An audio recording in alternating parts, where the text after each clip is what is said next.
We're more highbrow than that. We don't need to do boob jokes. We're not going to be doing that. From the guy who's talking about being the left's Rush Limbaugh, you're going to need plenty of highbrow for that.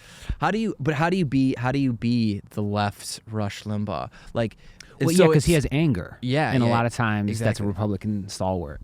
Exclusive, a Republican exclusive. They have the market on rage and justified rage, mind you. It's always the rage is always justified. The left's got some justified rage. They'd be able to make that work. In fact, you could argue modern day liberal left-leaning type policies are more aggressive, right? Or at least the rhetoric surrounding them. Yeah. At least the rhetoric. Yeah, the rhetoric. Thank you, Internet. Pretty militant at times, Get in line or get off the boat. For the left-leaning Rush Limbaugh, we should just somehow build an algorithm using software and then apply that to different views.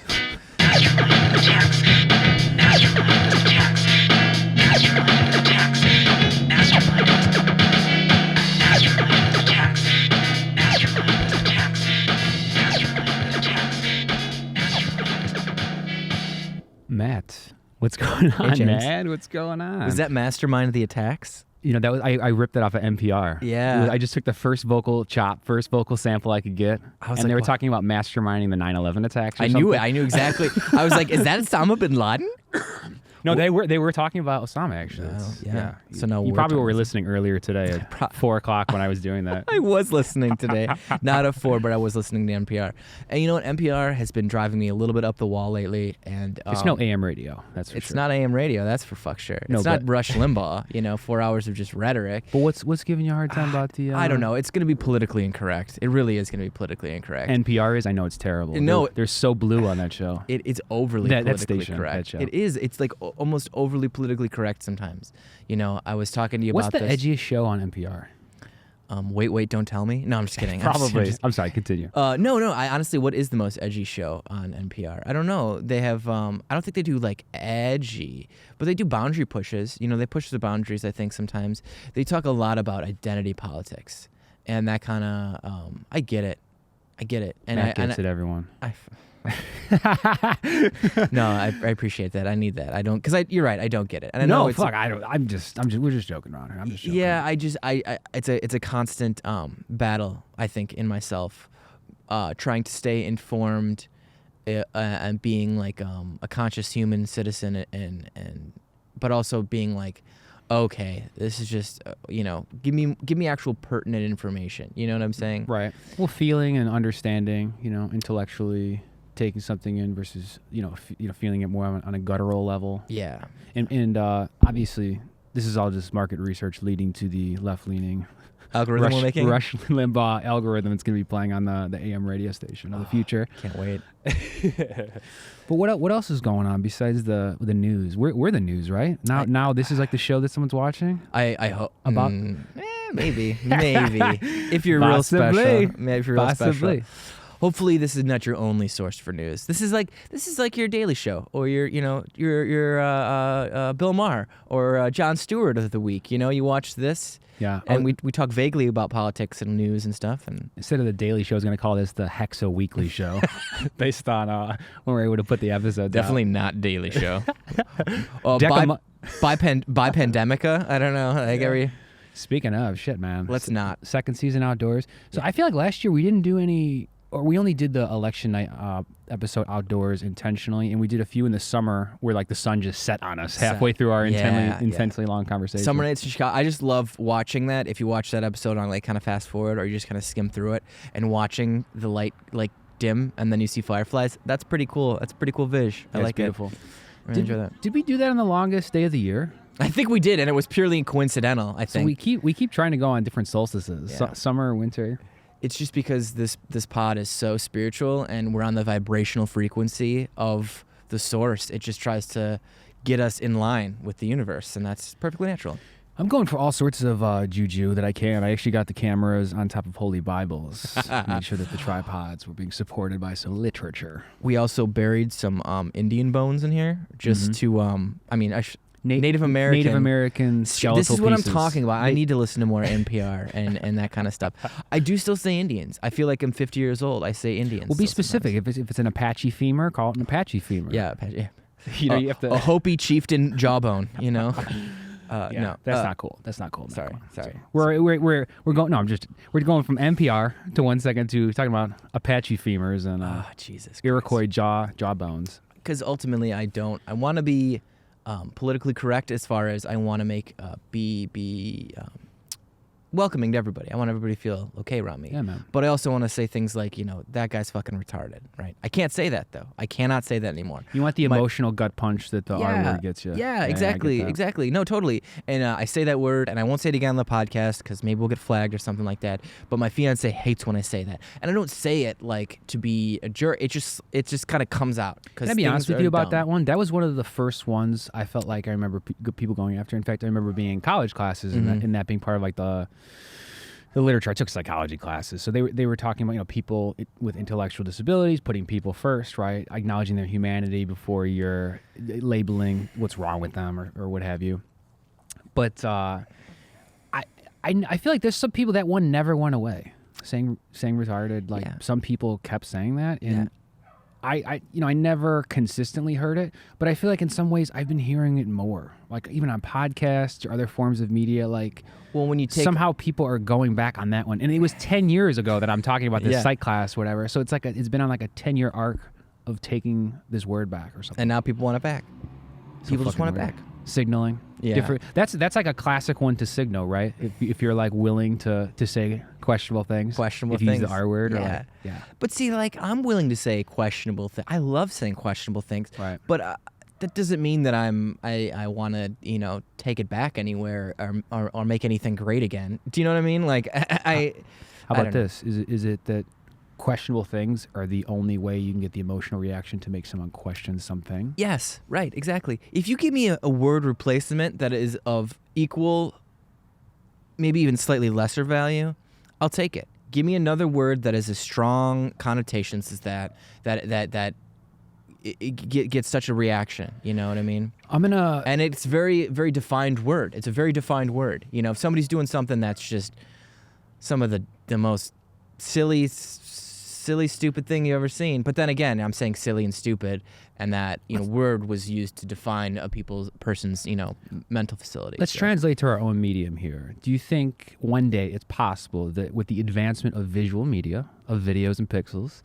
that podcasts could somehow become derogatory for what is, of course, a supreme video talk show that we're on right now? That somehow could be like, oh, you're fucking podcast. Yeah. Whatever. When it's like, podcast just has like 1-2 microphones. I got 10 mics and 16 cameras, and that's bullshit, all right? Fuck you. That's not cool. You're not a simulcast. You're just a podcast. It's just like, yeah, right. But podcast could become that word. A derogatory word, right?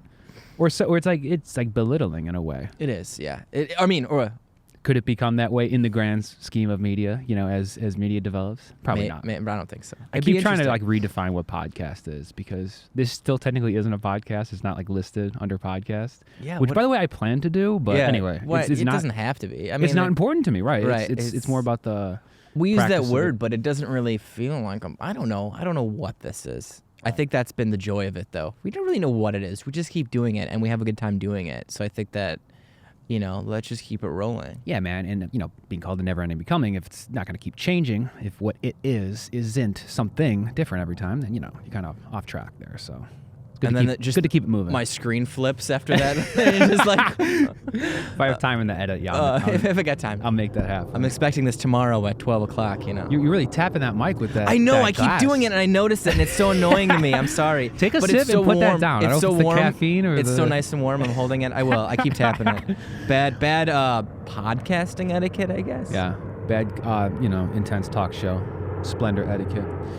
Finally hearing some planes going overhead. I was trying to listen to the last one, seeing how intense it is to be outside, because I finally had a couple indoor episodes again after a long break. And man, it really is loud out here. You're really getting all the outdoor splendor. It's funny because I didn't notice it till we're doing it tonight, and now I can't hear anything other than us.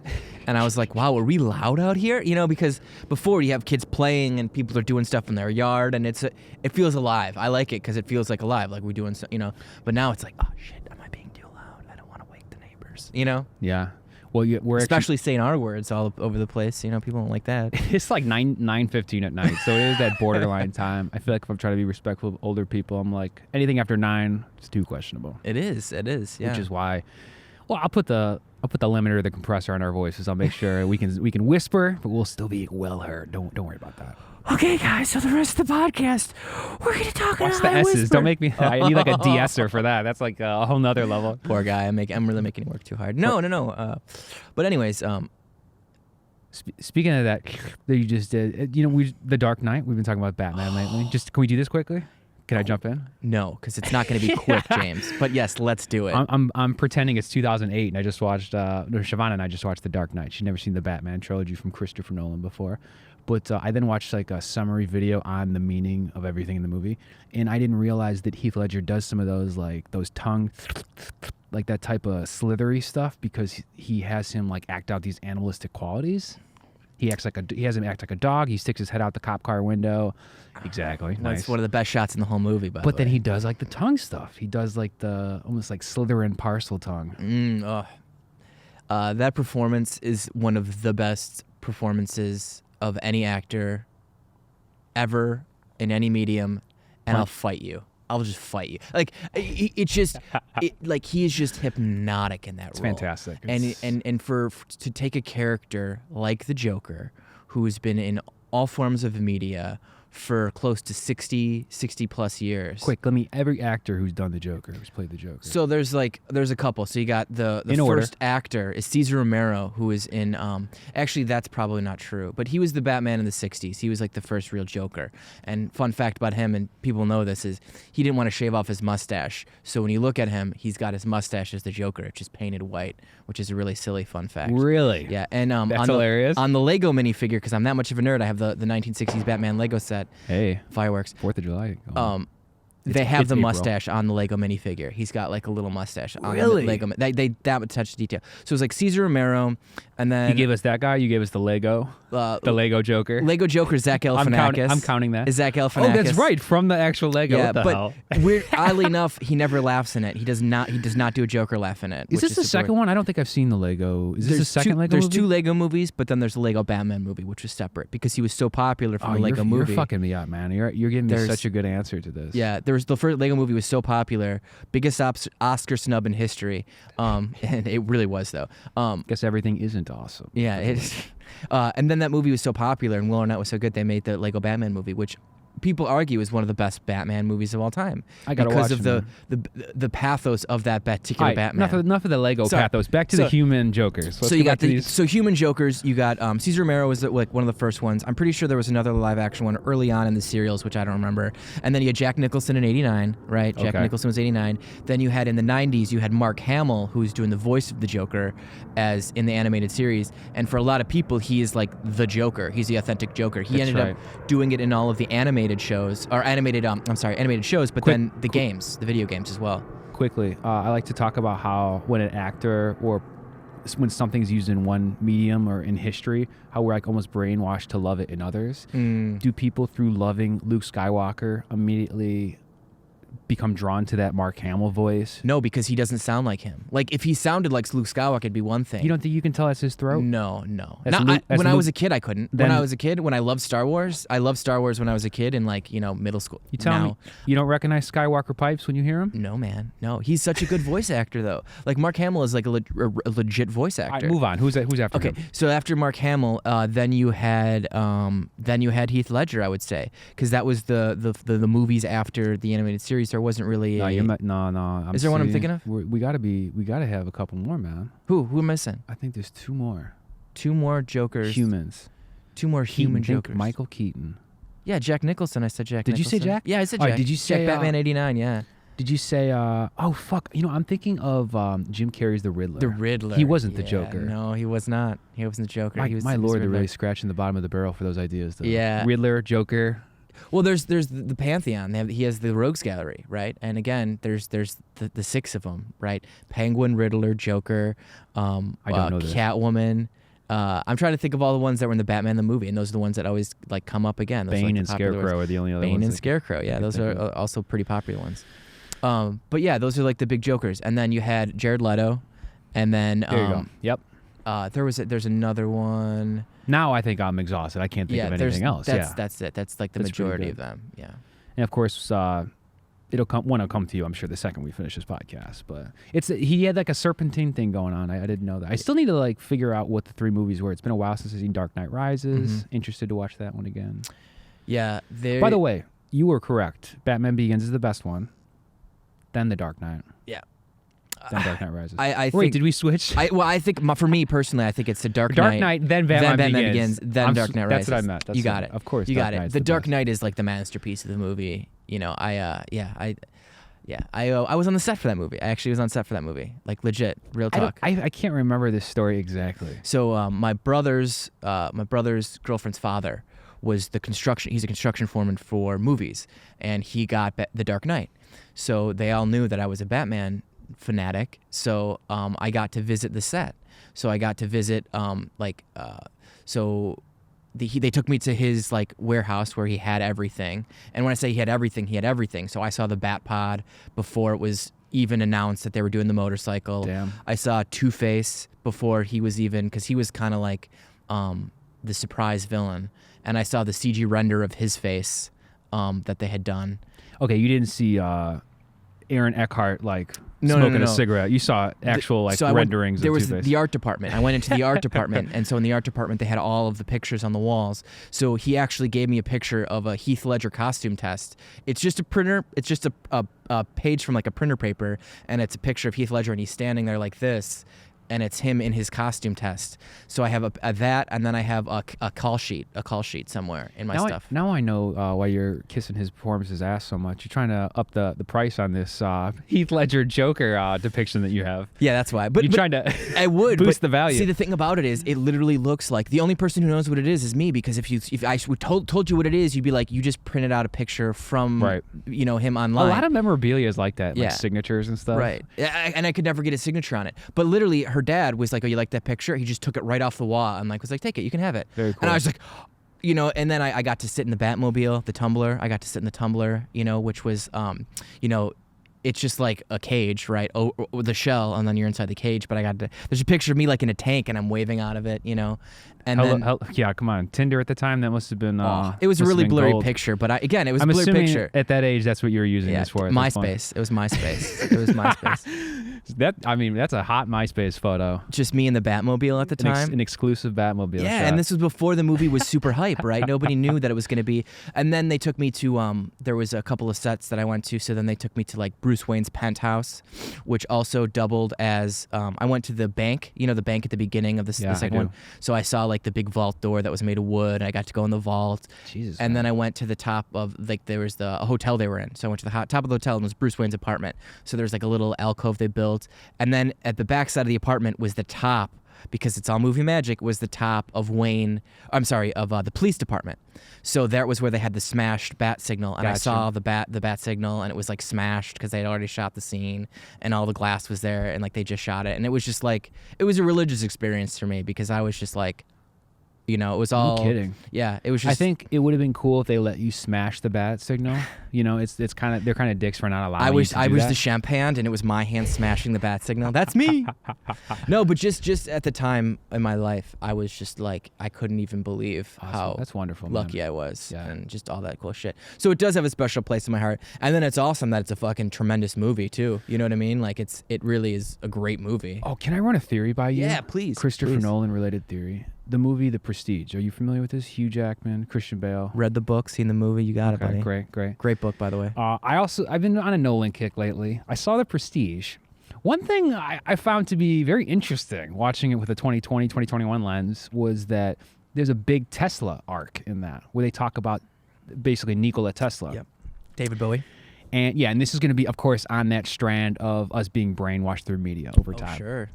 Basically, what I'm about, the rise of Tesla Automotive in the positive brand name association type stuff with Tesla, with Elon, is that not possibly started and implanted, Inception style maybe, from Christopher Nolan in the movie The Prestige? Because the answer to that whole thing, by the way, the spoilers if you haven't seen The Prestige, but I mean, it's magic by Tesla. Yeah. Tesla performs magic, which is the linchpin of the movie. That's all I'll say. Mm-hmm.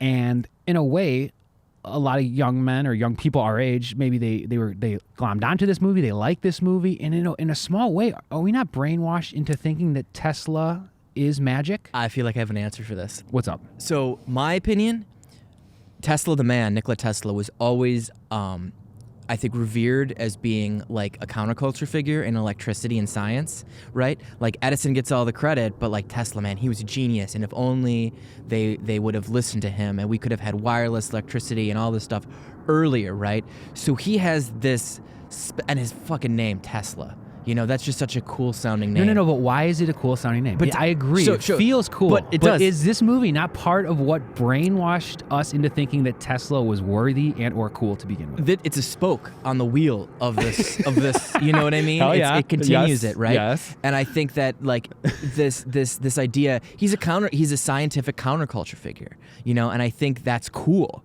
You know, Edison, he gets all the, invented a light bulb, but really Tesla was like miles ahead of that guy, but he was not as politically capable as Edison, I think is the deal. Tesla probably would have said he was kilometers ahead of Edison, not miles ahead. Thank you. Just keeping this period specific.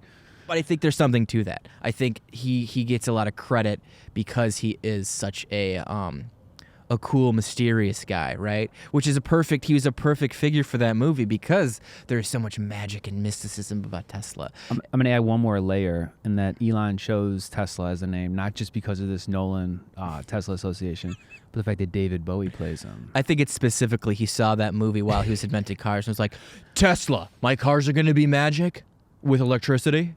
No, but time out. Do you feel like the Prestige, dude's our age, about 30 years old. Yeah. 30-something years old. Is it not like a lot of people's favorite movie? Do you not find a lot of guys bring up the Prestige? I don't. Really? I don't. I think as far as the a first Nolan time movie, I watched it, yeah. I was on like a team of people with work, whatever, and we were watching like everyone's favorite movie, and we watched the Prestige because this was like someone's favorite movie. Really? No shit. I mean, it's a cool movie. I just, as far as like you said, you're going on a Nolan kick. I don't think it'd be my first Nolan movie. You know, it might not even be my fourth or fifth Nolan movie. You know, I love Memento. You ever watch Memento? I love Memento. Memento, and then you got the three. We got the three Batmans. Then you have Inception, and then there's one I'm forgetting. And Tenet. I mean, Tenet, but I haven't seen that yet. Dunkirk. Yeah, he's done. You know, he's done quite a few actually. He keeps putting them out. You know, so he's got a couple, but I mean, not that that's a bad movie. Oh, Insomnia. Insomnia was the other one that I really like with Robin Williams and Al Pacino. He didn't do that. Yes, he did. Christopher Nolan? Because I'm almost 100% positive. Oh my God, I didn't know. Yeah, maybe. Because I think that's the movie he made after Memento. Jesus, that's some dark shit. Because he got like, because Memento was like a low budget thing, right? Like it wasn't super high budget, but then he got like his first like studio movie was Insomnia. I would say Memento and Insomnia have a very similar feel. They do, in terms of how they make your body feel. Your body tuned to and the then same the frequency. mind, and like the mind fucks, right? He loves mind fucking. He loves mind fucking you, right? So you think I got a case with the Prestige brainwashing of Tesla thing? Or I think yes. Is this possibly part of the gang of examples that I'm putting together for how media is rewiring the way we think about associations and words? Media is rewiring the way we think about things. It's just it's not as I think it's a little bit more insidious than that. You know? I don't know if Christopher Nolan is responsible. Oh yeah, he for, also was the DP on Insidious. You're right. No, he also he also co-wrote the screenplay for Insidious. Jonathan Nolan, actually, I love to bring up Westworld every chance I get. That's come up on the podcast a couple of times. He wrote the screenplay with Christopher Nolan for Dark Knight. Jonathan Nolan of co-creator for Westworld fame. I didn't know that. Lots of associations. Yeah. I mean, Westworld is step-by-step rewiring the way I think about AI. So we're gonna start watching it. Me and Randy are gonna start watching it. We just watched Top Chef, and then we're gonna switch between I think Westworld and Stranger Things. We started watching TV again, and you know, it's like let's watch a show, one of these shows that we haven't watched that like we can actually watch. You know what I mean? I've been enjoying watching television. Not binging things, but watching an episode by episode. Like I watch one episode a day, and then the next day I watch another episode, and then I watch another. Like it's really novel for me. Instead of doing like 3 or 4 episodes, and I forget, plot threads, and Do you have any tips? I mean, for how to limit yourself, Matt? Is it that you're self-control? No, I have no idea. I just you put like an alarm on the other side of the house for 61 minutes and then go start an episode of Westworld or something? No, I schedule my day, so it's usually I'll be at like 11 o'clock, and usually that's time I should be going to bed, and so like I'll flip on an episode of the new Star Trek series that I've been watching. I just started watching it. No, but that's a strategy. You totally give yourself no time. Yeah. You give like the least amount of time possible to watch this. So I watch at 11, and then it's 12, and then I have to go to bed at 12 because I don't want to stay up past 12, and then I'll go to sleep. So I'll literally watch one episode. It's kind of like a nightcap for me, and then I go to bed, and then I watch, and then I get excited about the next episode. I'm not like, How do you feel about podcasting at night? Does your energy feel any different, or do you feel like your mind Dude, I can goes to different talk things? all fucking day. But if we end up podcasting the same time you're normally watching Star Wars, you might be bringing up all this Star Wars shit because that's what you're primed to do. Yeah. You know? No, you're right. You're right. Yeah. It's only been a couple. Actually, I was gonna say it's only been a couple weeks, but that's bullshit. All through COVID, I literally started from the beginning of Star Trek, and now I'm finally watching all the new stuff that I've put off for like 3 years. But I literally watched nothing but Star Trek for a full year at night. And now I'm just at the new stuff now. So I shouldn't say, Jay, what are you talking about? Well, no, because that's you are right to be worried. You have a legitimate concern there. No, I do like podcasting at night. I'm a bit of a night owl. I've always been a night owl. Well, we started at night. Yeah, we did. first started doing it exclusively at night. It kind of felt like it should be, right? Yeah. Like it's like one of those end of the day type things where once conversation gets loose and once you feel like just more open to the different things that a day can bring. Once your decision making, of course, goes down, which as it does during the day.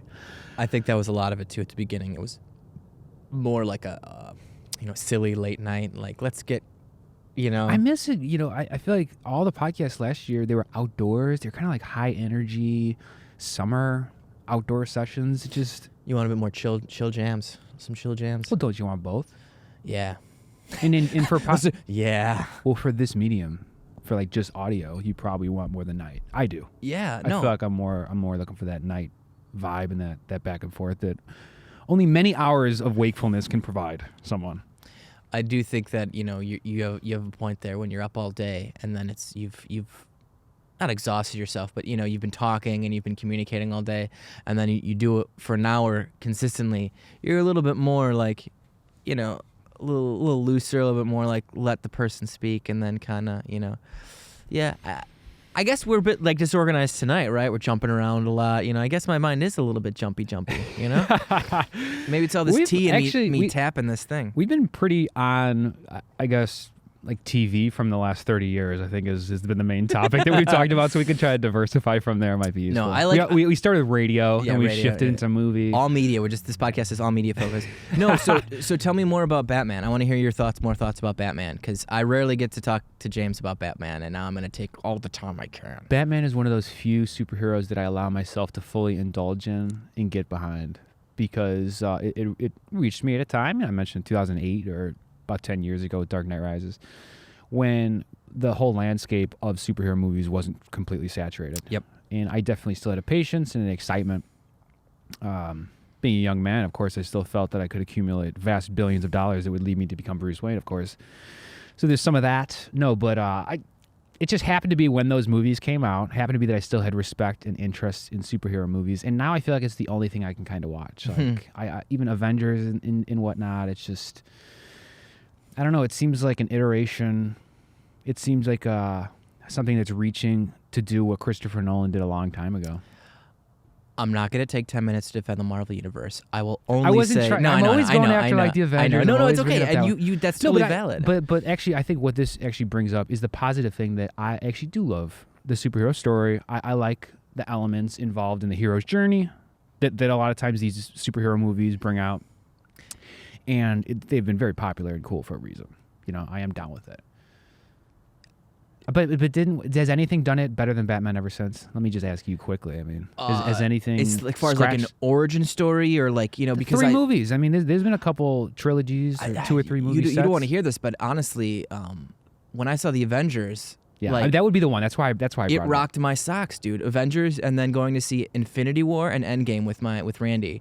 Those were 2 going to see Endgame and Avengers Endgame. Okay, that was one of the most emotional experiences I've ever experienced in a movie. No, I'm not even lying. I was bawling. I don't think I like saw a baby. It, so you have to Endgame, we have to talk both sides of the fence to someone who's of Endgame course is loved it and then literally never the seen culmination of like 10 years worth of movies, and you have 22 movies that I'd seen all of them. I had been along. I watched Iron Man 1 in theaters and was like, I'm excited to see Iron Man. Like, I've been along for this journey, and this culmination that was wrapping it up, and you see all of these like story beats like resolving themselves.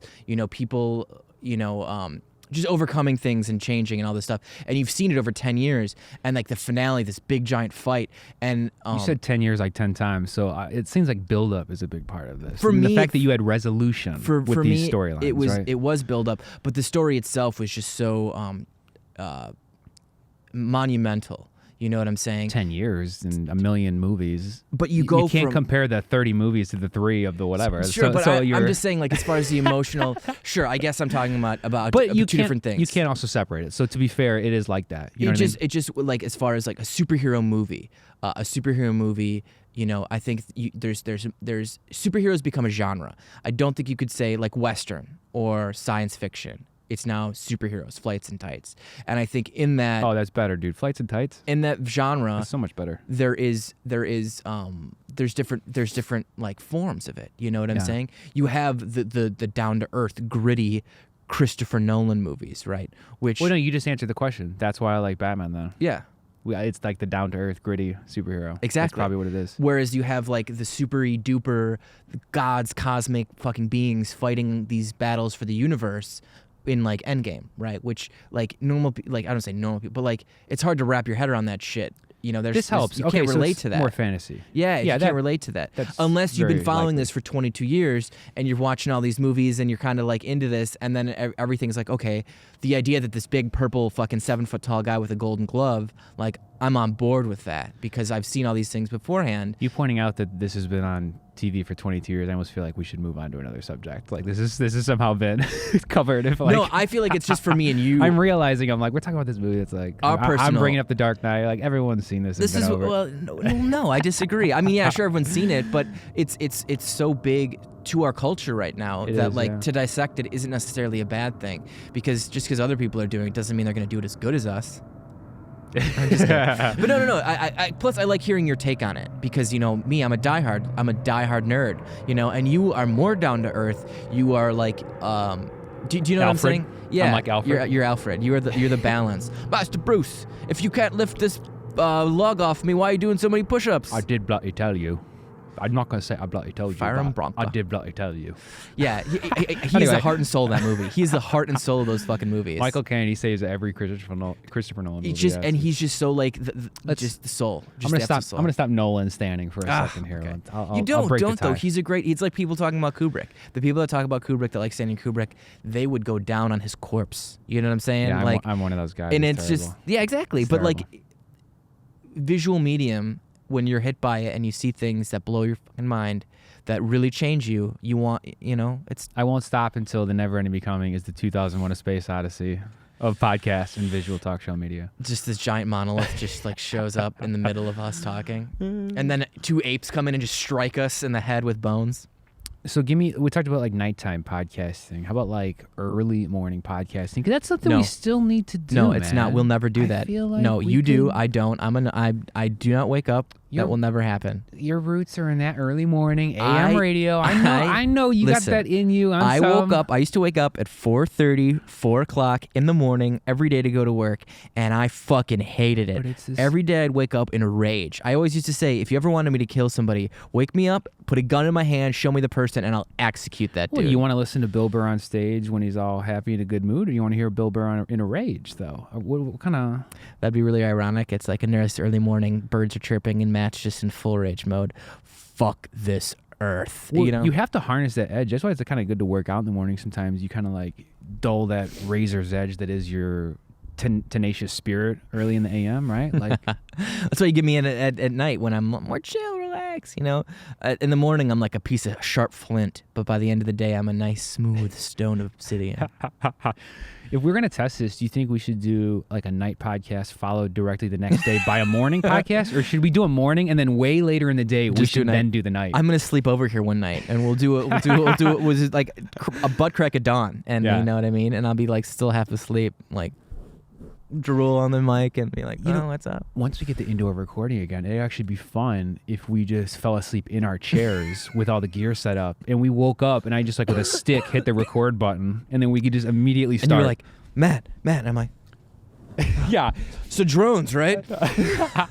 Yeah, the same thing that like turned the cameras on and woke us up. We set up like a Rube Goldberg machine or something. I'm gonna smell that crackling eggs and bacon, and then you got a machine. That's great. Yeah, that vocal fry.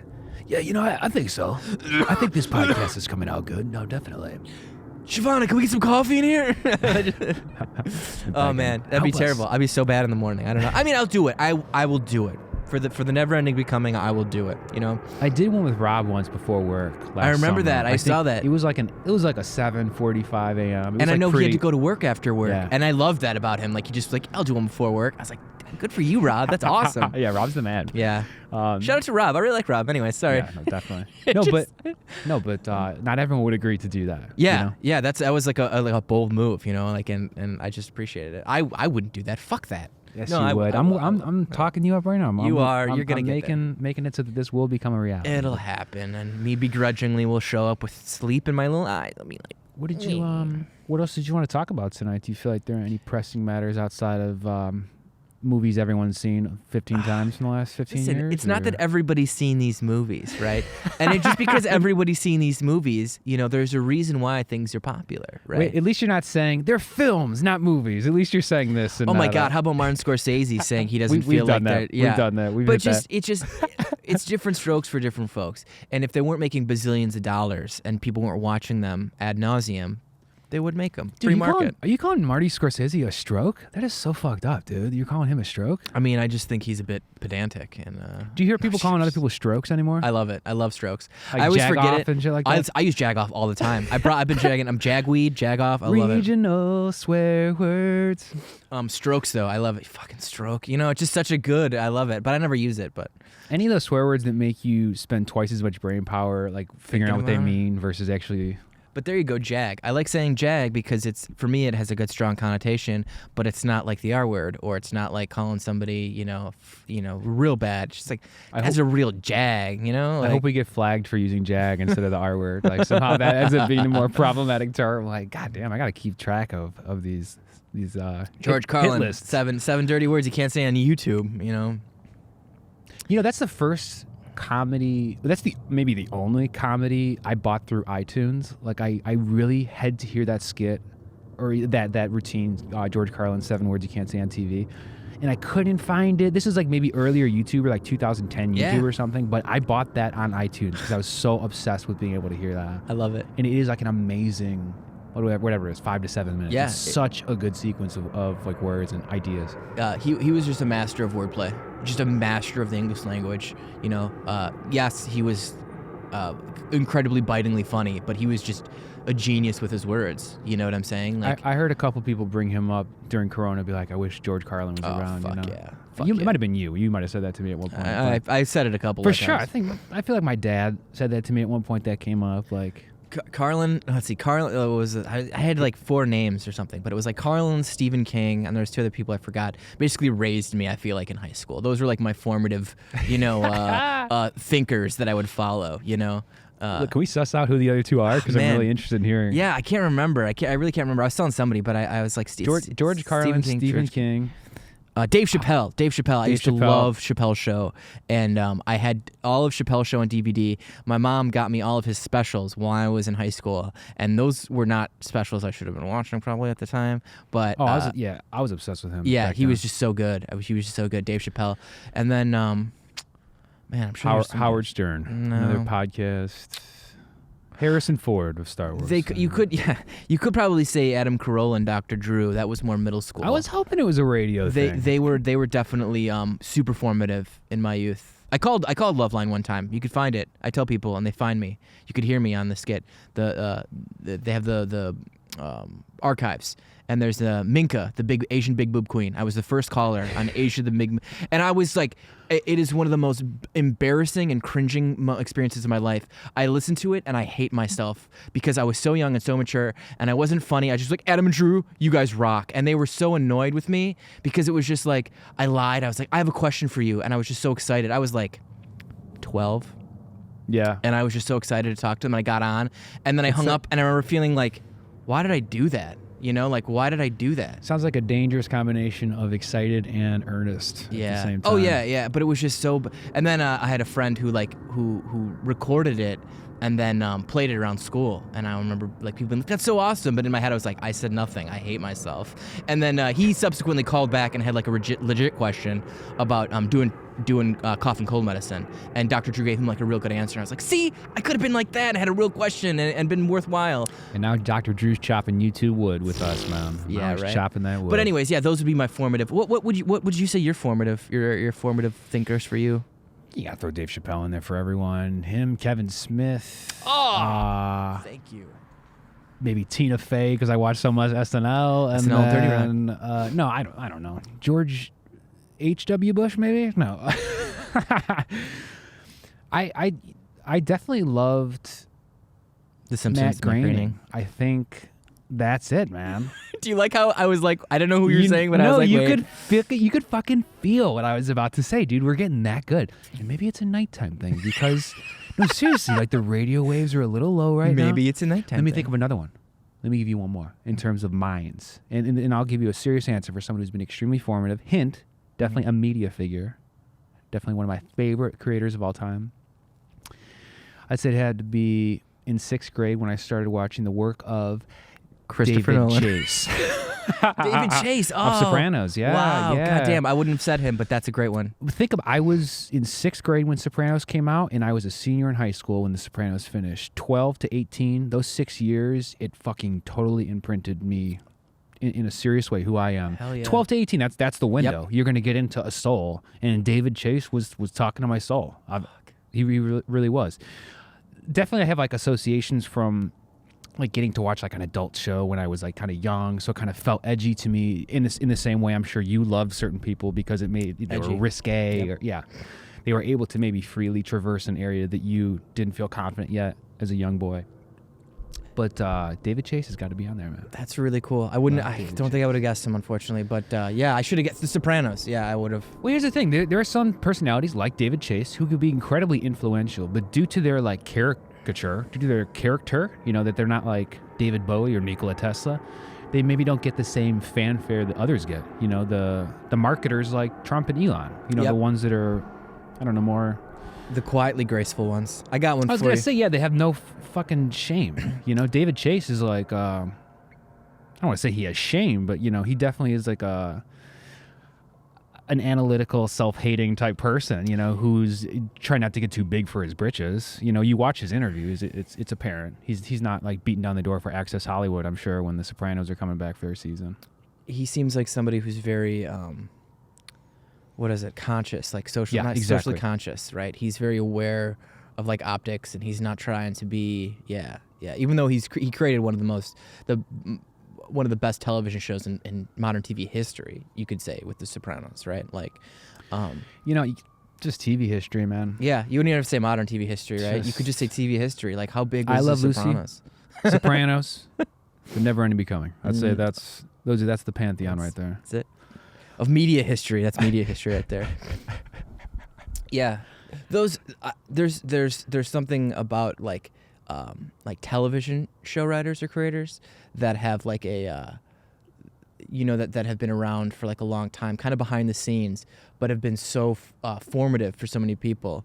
Do you ever heard of the director James L. Brooks? Oh yeah. So he's like somebody that I think about when I think about stuff like that, because he directed like almost all of Cheers, almost all of Frasier, a ton of Friends, and Simpsons and Taxi and stuff. Yeah, he's the producer for that. Right? Or? Yeah. You know what? I think you're right. That's producer. There's a director, James Burrows. James Burrows is the director.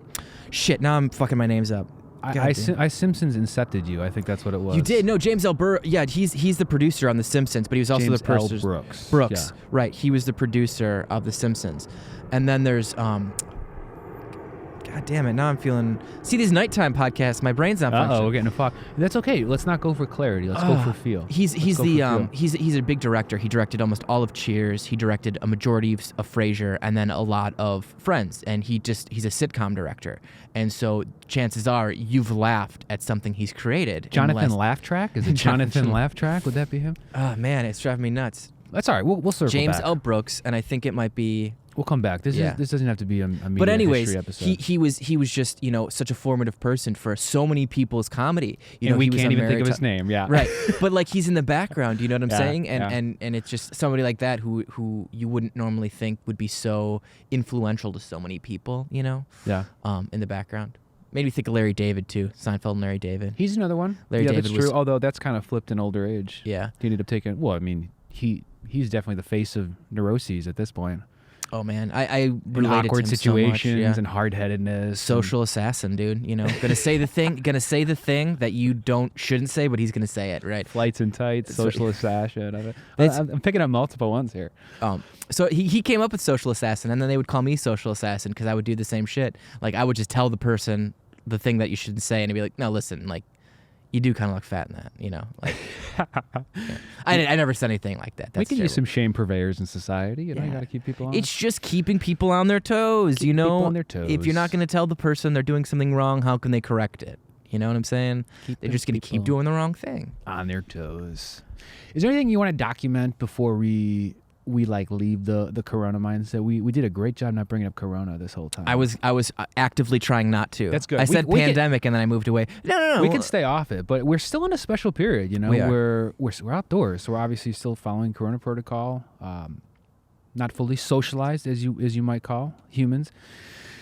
Anything else you feel like you've been pondering, or that you're excited about, or that you want to document before it goes away? I guess you wouldn't even know, huh? The stuff that you really need to stamp in history. It's hard to know in the moment. I was a friend of mine, Mike. How you feeling though? Yeah, what's up? My friend of mine, Mike, he talks about it, and he just keeps going like, I forget, this whole COVID year, and it just like it's funny how he thinks about time. Like this, it just messes with time so much this It year. does, yeah. It's been such a weird year. And after a year of anything, you don't realize what's going on anymore. You know what I mean? You don't know what you're missing anymore. You don't know what you're missing anymore. Yeah, it's just gone. Like you've totally compensated at this point. Humans do have that ability to adjust. You asked me that question, like, what are you most looking forward to go back to? And honestly, I was like, I don't know, because honestly, I don't even. My life has become so used to this situation now that it's like, I don't know. Not that it's hard to dream, but it's like I don't even know. No, what that's to, exactly you know what I I'm mean? pointing It's out. like, Yeah, I don't even know. I don't it even ends know up what I being want like to a do. learned helplessness that You know, occurs. Going to the bookstore again, going to a concert. I kind of want. I never really went to concerts, but it's like I don't know. Like I want to go to concerts. Let's go on that strand. Do you feel like you would be more likely to do things now just because you couldn't do it before? Maybe a little in the bit. concert vein. Maybe a little bit. I still hate crowds though. I don't know how you feel about crowds. I can't stand crowds, dude. I'm okay with the crowd. I love the energy of people. Hard pass. Where No, do you, I do, where do I you do. stand at Lollapalooza? If you go to something like Lollapalooza, I don't know. obviously you don't go. It sounds like I but don't go. If you had to- I would have went to Daft Punk summer, the year Daft Punk played, and I didn't go, and it's a big Everyone, regret. everyone says that, And it's a Everyone's like- big regret. I had a girlfriend at the time I broke up with, and she had tickets, and I broke up with her right before the concert, and her mother called me because she was furious I wasn't going to the concert, but things happen. Arpit has the good fortune of having gone to that. So Really? Yeah, I do hear on occasion. Oh, best concert of my life! Best concert of my life. It's like, yeah, man. He just drops that tidbit every now and then. Daft Punk. Oh, that time I saw them at Lollapalooza. It's Maybe like, I get to you fucking guy. live through it. I'm glad one of us saw them, Yeah. especially now that they're broken up. Yeah. Well, somebody posted that whole set on YouTube of them in Lollapalooza recently. Oh, did it become famous? Because it was because now that they've retired or they've somebody just posted that whole set list. And somebody recorded it for Lollapalooza, so it's like, I guess I could go back and watch it if I wanted to. With the worst I audio didn't. quality you've ever heard. Like I didn't, Like horrible noises. and everybody cheering, kind of. Better, faster, stronger. Hey, do you have the one hitter? People like saying shit in the background. Well, I mean, Where would I want to go to concerts after this. Yeah. Will you come with me? Can we go to something? That would be fun. Yeah, I'd go to a concert with you for sure. Will you mosh with me? I'd watch you mosh. I'd be just me What, waving just because at you're you. a father, you can't mosh pit anymore, or what? No, because I'm like 5'7", 170 pounds, and I just don't like fucking physicality like that. Okay, fair enough. No, I just never. I don't know. Will you go on my shoulders like you're my Oh my girlfriend God. at the concert? Just nips out for sure, bro, for sure. No, you know what though? I would definitely go to concerts. I realized I wanted to go to more comedy shows. That's Yeah. something during COVID. I listened to so much comedy and comedians, and I thought, well, why didn't you just go to shows? Because like Zanies is here, and like there's Zanies Rosemont, and like just these small little clubs. You go, you pay like $30, you see a pretty pretty great comedian, and you know what I'm saying? Like, you know what I mean? That's a night out, right? Like, I could do that. I would totally do more of that. I know specifically with acoustics and comedy clubs too, it needs to be like small, packed, low airspace. So it's just like the worst environment for getting corona. Yeah. But it's the best environment for laughing. For laughter. And feeling that communal energy, you know? Yeah, I went to a show probably obviously before COVID, but I can't remember if it was like 6 to 8 months before COVID. And, comedy? It was like a local show in the city. We went down. It was a bar within a bar, and it was like in the back spot, and it was dingy, grimy, and we had a fucking blast, and we laughed our asses off, and it was just hilarious and great. I do miss being out, small tables, you know, close proximity. Yeah, I don't know if I'm going to become one of those people that just goes and like lives out in public, you know, constantly working in a coffee shop, whatever. But I do think you got to take advantage of that. It will be interesting to see how many people, how the reactions of people, because there will be people who were just homebody shut-ins who will now flip and be the exact opposite and be like, I am never being a homebody again. Or there's going to be people who are all outsidey people who got inside and were like, you know what, inside cat's life is pretty good. I like being an inside cat. And the compensators. You know what I'm saying? Yeah. It'll be very interesting to see the dichotomy of where people end up on this train. Yeah, we don't have to try to guess the future. You know, future will be what it is. Future will be what it is. April's been... This nighttime podcast, James, is really chill. I dig it, you know? I got a different vibe. You do. Wait, did I tell you I got up last night at 8 p.m.? I've been up for 24 hours to prepare for... No, I'm just kidding. I wish you could see my face. Dropping. My eyebrows just started getting higher. I was like, what? Every time someone comes to podcast, I'm going to be like running experiments on them and myself. I'm like pushing the boundaries and the limits of podcasting. What is podcasting? One day there'll just be 2 deprivation tanks out here, 2 giant tanks of water with mics in them. We're doing it, dude. James, are you blood spinning during this episode, or do you have some sort of oxygen going up in an IV through your calf? Is it? What's going on over there? We'll be upside down. How about that? That new IVing everybody. Do you see that new trend of like people getting fluids before shows and stuff? Isn't that wild? No, to like make sure they're in peak physical performance condition. It's super weird. Seems a little ridiculous to me. It's like Chappelle. I know Chappelle does it. You know, like before they go on stage, they get totally hydrated and fluided up with you know, it's like a bag of like super stuff. I don't like the idea of puncturing my skin for that though. Like put some water down your mouth. No, am I crazy? But the thing about it is it's like instantly. Like when you put shit in your veins, I don't know if you've ever put shit in your veins. And can I like snort mist that can hydrate me? Will that give me the same sort of feeling? Like a neti pot upside down, and it's just kind of I don't know. But it's like a bag of like, you know, fluids and energy, and it's just like all these good like vitamins for you, and you're just like, you know, and you're ready to go. But it's like, you know, you got big money, you know, people, you know. Oh no, I mean, it makes sense. It makes perfect sense. Anyone's drinking coffee or eating a bag of chips before a performance or to give yourself a zip, it's the same thing. Yeah. It's just interesting, right? You want to be on top of your game. So like, you know, if you have, it's like a sports star, like a you know, if you want to be on top of your game and you want to perform at the highest level, and you know this would hydrate you and blah blah blah, you know. That's how it's what it's about. You know? Yeah, it's going to be that way. Like I said, next time, you know, one of us can be bagged, can be IV'd before the episode, and the other one, I don't know, can be completely dehydrated over the course of 3 to 4 days, and we'll have like an extreme comparison of the two. Change the needle mid thing. We'll just be one bag, and they'll be like, I'm about done, and I'll just blood spurts, and I just hand it over to you, and you just. Oh, here we go. 2 episodes in a row, but where we make a joke about sharing a needle. So we're saying really? Questionable stuff. Well, last time we talked about getting the vaccine. Oh yeah, and with the same needle. We just like sharing needles. That's what we just, you know. We just have a weird kink, a needle sharing kink. So we're able to say questionable things. You know, it's yeah. And 2, you know, the boundary's always just been pushed so far. You know, what questionable thing can you say that hasn't been said already, without sounding, you know, like it's overdone or boring, you know what I'm saying? You know, and then just to say something for the sake of it being obnoxious and vile, you know what I mean? Let me ask you about how you feel about YouTube. My daughter asked me that question the other day. Well, this is part of this conversation. So it's just funny. She's like, "Daddy, what do you use YouTube for? How do you feel like, you know?"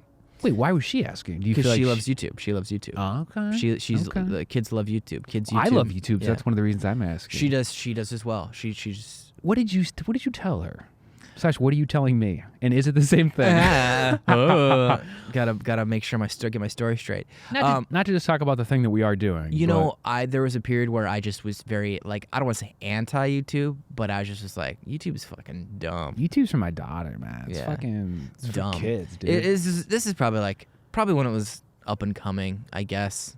I mean, it's been around for like ever now, but you know, I just remember I was back in 2007. We posted a video on YouTube. It's called iGod. It's like a thing we shot while I was in Columbia College. You know, and I remember it had something like 10,000 views or something like that. Damn. Because it was early YouTube, so there wasn't 10,000 more than this episode. Yeah. Well, when you searched like God up on YouTube. Oh, that's right. iGod, that's right. We were one of the first things that popped up because YouTube just didn't have much stuff on there at the time. Yeah. So we posted it and it was iGod, and so we iGod iPod, so people would just get that a lot, right? So we should call this episode "Jesus Money Coronavirus Cure." Basically, is what you're trying to say. And then Trump in parentheses. Yeah, exactly. Yeah. So YouTube for me has been. I've gone back and forth too. Yeah. Where are you right now? I kind of like it. I love it. I've kind of learned. Are you learned. watching regular things, or are you just like as needed? Like I'm sending you something about this specific topic, so you hit that topic. Both, but your daughter gives you a sweet recommendation on a makeup tutorial. That's what she watches. She watches makeup tutorials and like how-to videos, and for a lot of it was like blind bag openings and stuff like that. There are definitely like niche groups on YouTube. What the fuck is a blind bag opening? So blind bag is this new is like a new toy thing. In toys in the last 10-15 years, they've developed these things where they're called blind bags, where it's a bag with one of 7 items in it, and you don't know what it is, and you get it and you open it blind, right? So there's like LOL dolls, Shopkins was a big one. Lego minifigures, which I love, which they come in blind bags. You get there's like a set of like 20 figures, but you got to like feel the bag to find the one you want, right? And some of them are more valuable than other bags, right? So there's people online who will open up like cases for kids and be like, oh, here, we're opening up a blind bag. And then they'll open the blind bag and they'll dump it out and they'll show you all the toys. And it's just like toy reviews and people playing with toys and, all this stuff. It's interesting because arguably podcast is just adults talking. That's kind of like the kids' version of playing, right? So like we're all constantly looking for this communal feeling or connection. That's what I was thinking is like, we all find YouTube now has a different flavor for everybody. So are you into like how-to videos? Do you want to watch the lockpick lawyer for a couple hours? Do you want to watch that guy that electrocutes himself? Does it control the electricity stuff? Do you want to watch like Logan Paul? Do you want to watch people play video games? Or do you want to do what I do and watch like Johnny Carson episodes all night long? Yeah, dude, me too, honestly. That's what I watch. I watch Johnny Carson, I watch Dick Cavett. I watch a lot of the late night television on there. Well, just old stuff. I mean, old stuff. So much old stuff. Stuff that I would not have seen when I had my Elton John phase. Yeah. There are so many Elton John interviews out there. So I watched like hours of Elton John videos from like the 70s and the 60s of him doing interviews. But then that rabbit hole leads to other cool videos of people in that time period. You know what I'm saying? So once you figure out what you like and that you can find what you like on there, it's like, oh, cool. And then it's the algorithm. The algorithm starts showing you things you like or things you might not like. The other night I watched almost a 2-hour debate between Jordan Peterson and Slavoj Žižek, who's another philosopher. I don't know if you know who that guy is. I love that guy. He's super Marxist, but not really. I know Jordan Peterson though, and I know if you even glance at a thumbnail of a Jordan Peterson video, YouTube will spit thousands more back at you. And I realized like I don't hate Jordan Peterson. I think to hate Jordan Peterson is pretty ignorant because you're not listening to him. Why would you hate Jordan Peterson? I'm trying to do an impression of him. Like you can hate him, but why is that? I just feel like he's an easy target. I don't know. Anyways, but he is anyone that's telling everyone what to do. Sure, right. But like, how's that different from like any self-help book? Right, or a psychologist, which he is. He's a clinical psychologist. Right. Like, this is how you should live to be clinically healthy as we define it in my field. Yeah, so and I get it. He's spouting his academia in a way. Right, and it's from his bent, right? He's like, when I look at nature, this is what I see, and so this is based on my research and my studies. This is what I think people should do, and blah, blah, blah. And whatever. I don't really want to argue Jordan Peterson. It was awesome to see this debate between these two guys. It was really cool. It was like he spoke for half an hour, then this guy spoke for half an hour, and then they each had 10 minutes to like debate the other one, blah, blah, blah. And it was all about Marxism. And I would not have seen that if it wasn't for YouTube. And I sat and I had to rewind it because they talk about pretty high concept-y things. And I want to like digest it all, and it's it's good. I like it. It is. I'm trying to think of the different things that have been valuable lately. I watched a course on like how to write. I think it was from University of Chicago or some professor at University of Chicago. Only an hour long, but it's something that you could like translate to all the work that you do for everything. Yeah. Just being effective with your communication style and some of the strategies that you utilize when condensing and trying to get huge, difficult to discuss topics into soundbite or to at least mind bite-able forms, right? Randy's doing this. She's learning. Oh God, I can never say it. She's always finding these skills that are just so hot. Cultural. She was at cultural sustainability, and now she's doing like career path training, where you make like training visuals for like jobs and stuff like that. Yeah. She's trying to do a new career path, but she's learning most of it on YouTube. She's Very taking cool. all these serious classes basically of these. Wow, I was wondering. I was like, have we not? It was, and she's taking all these classes, and she's learning so much out of it. She's learning Adobe Illustrator. The amount of knowledge she's gaining from YouTube is like, it's making me go, man, maybe I am using it the wrong way. You know what I'm saying? Like, well, that's the thing. It could be insidious. It can kind of be like a Trojan horse, in that it can be sparkly and fun, but you can also just straight up study. Yeah. You can study something. yeah. So what percentage study and what percentage fun was this episode, you think? This episode, What's the wet dry on this episode? I think it was mostly fun. It was mostly like Matt and James figuring out their nighttime vibe.